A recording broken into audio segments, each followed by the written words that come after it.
어제 제가 이재명 후보가 친재벌, 친삼성 부분으로 문재인 후보를 토론회에서 맹공했다. 근데 진작 토론회 좀 자주 가지자고 하지 그랬나 하는 건 상식적인 이야기고요. 이재명 후보는 문재인 후보에게 이렇게 토론회를 자주 가지자 수도 없는 이야기를 했습니다. 그런데 과거에 김대중, 노무현, 핏줄은 토론을 좋아했다. 그런데 왜 당은 토론을 안 하려고 이렇게 하느냐. 김대중, 노무현은 어떤 자리, 어떤 시간에서도 토론을 끓이지 않았다. 오히려 국민 앞에서도 당당히 토론을 했다. 토론은 가장 합리적인 설득의 방법이고 민주주의의 뿌리다. 그랬는데도 탄핵전이라서 토론은 안 된다 하면서 탄핵전에 정책 발표, 현장 선거운동, 방송 출연, 인재 영입, 단체 간담회, 다른 선거운동은 다 하면서 왜 유독 후보 간 토론은 안 된다 하냐. 당이 공정해야 된다. 이렇게 많은 이야기를 했습니다. 그래서 3일날 오후 6시에 CBS 라디오 한번 토론하고 기껏 라디오에, 그러고는 월요일날 오전에 오마이TV에 하고, 월요일날 오전에 오마이TV 하면 그거 누가 보고 앉았습니까? 이렇게 끝냈습니다. 자, 그런데요, 지금 문 후보가 영입한 인사들이 계속 사고를 치고 있습니다. 자, 우리가 전인범 전 해병사령관을 영입했다가 부인 문제부터 시해서 조용히 물러간 거 아시죠? 자, 그뿐만 아니라 표창원도 영입 인사인데 박 대통령 나체 풍자 그림으로 사고를 쳤고요. 정세현 통일부 장관이 김정남 비사를 또 이 잘못 비유했다가 난리가 났죠. 그런데 여기 뒤에 있는 양향자, 이 여성 최고위원이고 지난 총선에서 광주에 출마해가 국민의당 후보한테는 떨어졌습니다만은 지난 총선에서 여성 출신으로 삼성의 상무 임원까지 갔던 고졸 신하다. 고졸이 아니고 대학원까지 마친 사람이라고 나중에 제가 이야기를 했습니다만은 이 양향자가 말을 잘못해서 문 후보가 어제 또 직접 사과를 했습니다. 자, 양향자 최고위원이 6일날 일부 기자를 만난 자리에서 10년 동안 삼성 반도체 공장 노동자들의 백혈병 문제를 제기해온 인권단체 반올림이라는 단체가 있습니다. 여기 활동가들을 전문 시위꾼으로 폄하해서 논란이 이렇게 일었습니다. 뭐라 했는가 하면 전문 시위꾼처럼 기존 노조들이 자리를 차지하는 방식으로 활동을 한다면서 삼성 본관 앞에서 반올림이 농성을 하는데 그 사람들은 유가족도 아니다. 그런 건 용서가 안 된다고 말을 했습니다. 참고로요, 열악한 환경에서 이렇게 그 이야기한 사람들 말을 보면 공장에서 여러 번 사고가 났고, 그러니까 냄새가 악취가 풍기면 그걸 다 대피시켜 놓고는 나중에 별 문제가 아니다라면서 또 작업을 시키고, 그러면서 생리가 끊어지고 여러가지 병이 발생한 사람이 한둘이 아니고 그 반도체를 만드는 각종 그 독성 물질들이 수많은 사람들을 이렇게 죽게 하고 몸을 상하게 했습니다. 그럼에도 불구하고 피해를 인정하지 않고 오랜 소송을 하는데도 삼성이 가진 온갖 노하우로 500만 원을 주고 죽은 사람들한테 끝내려고 하는 이런 일들도 숱하게 있었습니다. 그럼에도요, 문재인 후보 측은 인텔 수석 매니저와 삼성전자 반도체 사업부 최연소 상무를 지낸 유웅환 박사를 문재인 캠프에 합류시켰다고 지난 2월 23일 날 대대적으로 보도를 했습니다. 자신의 경성 캠프에서 기자회견을 열고 실리콘밸리 혁신 현장과 국내 대기업 현실을 모두 경험한 유웅환 박사를 영입했다. 4차 산업혁명을 선도하고 새로운 일자리를 창출할 거다라고 이야기를 했습니다. 이 사람이 삼성 반도체 사업부 최연소 상무를 한 사람입니다. 그런데 삼성 반도체 회사에서 어떤 일이 벌어졌습니까? 10년 전에 23살 꽃다운 딸내미를 반도체 공장의 삼성 반도체에서 일하다가 백혈병으로 잃은 황상기 씨는요, 10년 동안 지금 노숙을 하고 있습니다. 자, 이 사람이 삼성 강남역 8번 출구 삼성 본관 앞에 농성장에서 시위를 하고 있는데요, 10년째. 자, 이런 사람을 기종노조라고 이야기를 했어야 되겠습니까? 이분의 딸 황유미는요, 결국 삼성 기용 반도체 생산 라인에 입사하기 전까지 건강했는데 2007년 3월 6일 23살에 죽었다고 합니다. 자, 제대로 이 인정을 하지 않아 가지고요, 딸이 삼성이 인정을 하지 않고 있고, 그래가지고 병원에 이렇게 있는, 옷 입고 누워있는 딸을 택시 뒷좌석에 태워가지고 수원에 대학병원에 또 갔다가 속초 집으로 돌아오는 길에 횡성을 지날 때 춥다 이러더니만 애가 죽어버렸다는 겁니다. 자, 그래서 그 한으로 삼성이 이런 잘못을 인정하라고 이야기를 하고 있는데요. 자, 이런 문제를 인정하지 않고 있습니다. 자, 계속 백혈병 투쟁을 하다가 골수 이식 수술을 앞두고 검사를 위해서 수원병원에 갔다 오다가 죽은 겁니다. 부친은 마지 못해서 삼성전자 대표나 또 이재현 부회장이 뭐 이런 부분에 대해서 해결하겠다라고 이야기하는 부분을, 이건 사과가 아니라 변명이라고 이야기를 하고 있습니다. 무엇이 어떻게 잘못되어서 발병했는지 책임지는 말은 일체 하지 않고요. 그런 뭐 책임지겠다라고 한 것만 가지고 삼성이 반성을 했다고 이렇게 울가먹고 있고, 언론들이 그걸 확대해서 이재용 아주 잘했다라고 이재용 칭찬을 하고 있다라는 겁니다. 자, 이분은요, 일주일에 2, 3일 정도를 이 농성장에서 보낸다고 하는데요. 딸이 골수 이식 수술 후에 병원에 누워 있을 때 삼성에서 과장이 왔대요. 사표를 받으러 왔다고. 사표를 내더라도 산재 처리를 해달라 하니, 산재는 무슨 아버지가 삼성이라는 큰 기업을 상대로 이길 수 있겠냐고 펄펄 뛰더랍니다.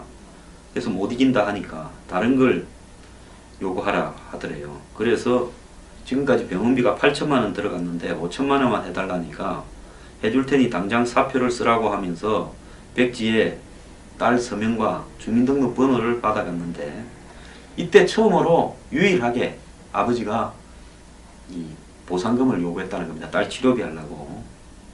근데 딸은 재발이 또 더 심하게 악화되고 사경을 헤매고 있을 때 삼성의 과장한테 다시 연락이 왔대요.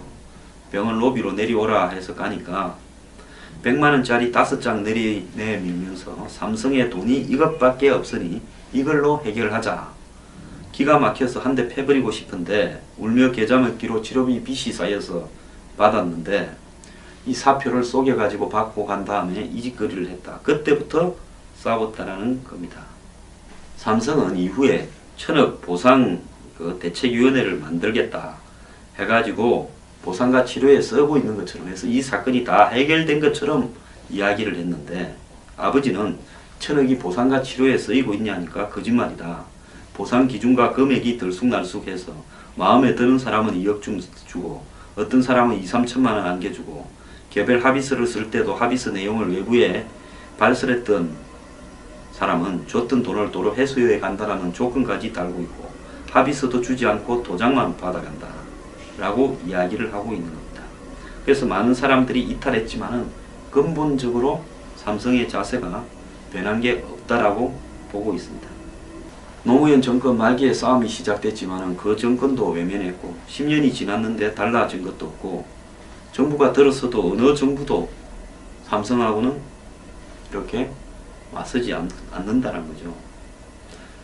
자, 다음 정부가 들어선다 하더라도 결국은 바뀌지 않을 것이다, 이렇게 보고 있습니다. 정유라한테 300억을 내밀면서 삼성에서 일하다가 백혈병으로 죽은 딸한테는 500만 원을 내밀었다 하는 아버지가 최종적으로 하는 말이 뭔가 하면요, 자, 이런 말을 합니다. 정치인과 자본가가 세상을 바꾼 적은 없잖아요. 이분요, 많이 못 배운 분인데도 말은 정확하게 하고 있습니다. 자, 양양자가 이런 반올림, 이 부친을 포함한 분들을 삼성 본관 앞에서 이렇게 농성을 하는 사람들은 유가족도 아니다, 기종노조다. 삼성이 언제 노조를 만들게 해줬습니까? 노조 없는 삼성이 기존 노조 이야기하면 안 되죠. 양양자라 최고위원이 이런 말을 하는데, 문재인이 다급해서 기자들을 국회에서 어제 만나가지고 본인이 사과한 것으로 안다. 어쨌든 삼성 백혈병 피해자들과 유족은 우리 당이 늘 함께 해왔다. 상처가 됐다면 대단히 죄송하다라고 이야기를 했습니다. 같은 야당인 국민의당 부대변인은 논평에서 양향자 최고위원과 문 전 대표는 삼성공화국 시즌2를 준비하고 있는가라는 제목으로 논평을 발표했습니다. 문 후보가 기본적인 노동 간의 정립이나 사회적 약자에 대한 감수성도 없는 어마어마한 영업을 한 것은 분명하다라고 양향자 영입을 비꼬았습니다. 지금이라도 문 후보와 양향자 그리고 민주당은 삼성 직업병 문제가 아직 끝나지 않았다라는 사실을 새기고 삼성 반도체 직업병 피해자 유족과 단체에 사과를 해야 된다. 정의당 대변인은 문 후보 주변 인사들이 이 같은 반노동 발언들을 한 것은 결국 대선에 나선 문 후보의 노동관에 대한 우려로 이어질 수밖에 없다. 대통령에 도전하려고 하는 문 후보가 노동 문제 등 적폐청산의 진정한 의지를 보이려거든 영입한 인사들의 잇따른 반노동, 반개혁 발언에 대해 국민 앞에 책임있는 자세를 보이길 바란다라고 말했습니다. 한간에는 문 후보가 써준 원고를 그대로 읽는 데 불과하다라고 하면서 도대체 세상 문제에 대한 인식이 있냐라고 비판도 하고 있습니다. 문 후보는 삼성에서 상무, 전무, 삼성의 사회이사 이런 사람들은 영입을 하고 삼성의 최연소 상무, 그 반도체 출신 영입을 하고 또 삼성의 최초의 여성 임원 영입은 하고 고졸 여성 임원을 영입은 하고 요런 거는 잘 하면서 어떻게 삼성에 피해를 본 그 수많은 노동자들의 피와 땀, 눈물은 외면하는 건가 하는 부분에서요. 문 후보는 삼성을 너무 사랑을 하는 겁니까? 저는 묻고 싶습니다.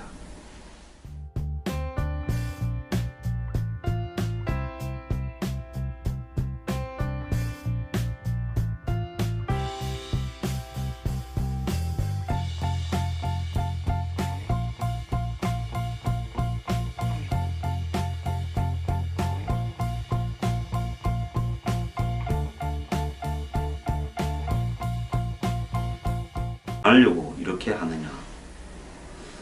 김대중 노무현은 어떤 자리 어떤 시간에서 토론을 끓이지 않았다. 오히려 국민 앞에서도 당당히 토론을 했다. 토론은 가장 합리적인 설득의 방법이고 민주주의의 뿌리다. 그랬는데도 탄핵전이라서 토론은 안 된다 하면서 탄핵전에 정책 발표, 현장 선거운동, 방송 출연, 인재 영입, 단체 간담회, 다른 선거운동은 다 하면서 왜 유독 후보 간 토론은 안 된다 하냐.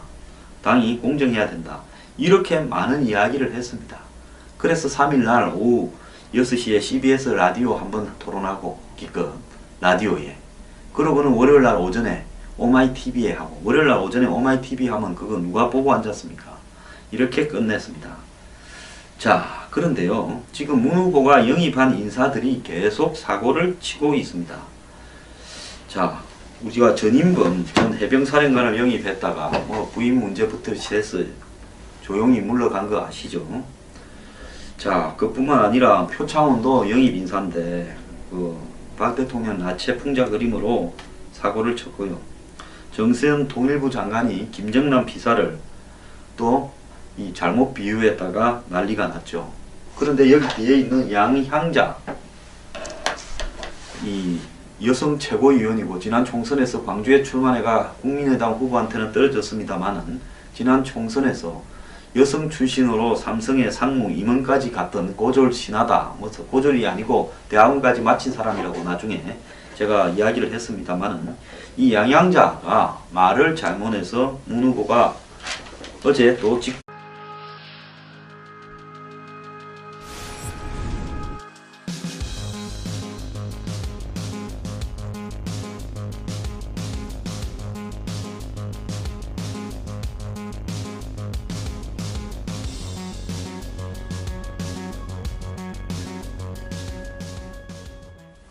어제 제가 이재명 후보가 친재벌, 친삼성 부분으로 문재인 후보를 토론회에서 맹공했다. 근데 진작 토론회 좀 자주 가지자고 하지 그랬나 하는 건 상식적인 이야기고요. 이재명 후보는 문재인 후보에게 이렇게 토론회를 자주 가지자 수도 없는 이야기를 했습니다. 그런데 과거에 김대중, 노무현, 핏줄은 토론을 좋아했다. 그런데 왜 당은 토론을 안 하고 그걸 다 대피시켜 놓고는 나중에 별 문제가 아니다라면서 또 작업을 시키고 그러면서 생리가 끊어지고 여러 가지 병이 발생한 사람이 한둘이 아니고 그 반도체를 만드는 각종 그 독성 물질들이 수많은 사람들을 이렇게 죽게 하고 몸을 상하게 했습니다. 그럼에도 불구하고 피해를 인정하지 않고 오랜 소송을 하는데도 삼성이 가진 온갖 노하우로 500만 원을 주고 죽은 사람들한테 끝내려고 하는 이런 일들도 숱하게 있었습니다. 그럼에도요, 문재인 후보 측은 인텔 수석 매니저와 삼성전자 반도체 사업부 최연소 상무를 지낸 유웅환 박사를 문재인 캠프에 합류시켰다고 지난 직접 사과를 했습니다. 자, 양양자 최고위원이 6일날 일부 기자를 만난 자리에서 10년 동안 삼성 반도체 공장 노동자들의 백혈병 문제를 제기해온 인권단체 반올림이라는 단체가 있습니다. 여기 활동가들을 전문 시위꾼으로 폄하해서 논란이 이렇게 일었습니다. 뭐라고 했는가 하면 전문 시위꾼처럼 기존 노조들이 자리를 차지하는 방식으로 활동을 한다면서 삼성 본관 앞에서 반올림이 농성을 하는데 그 사람들은 유가족도 아니다. 그런 건 용서가 안 된다고 말을 했습니다. 참고로요, 열악한 환경에서 이렇게 그 이야기한 사람들 말을 보면 공장에서 여러 번 사고가 났고 그러니까 냄새가 악취가 풍기면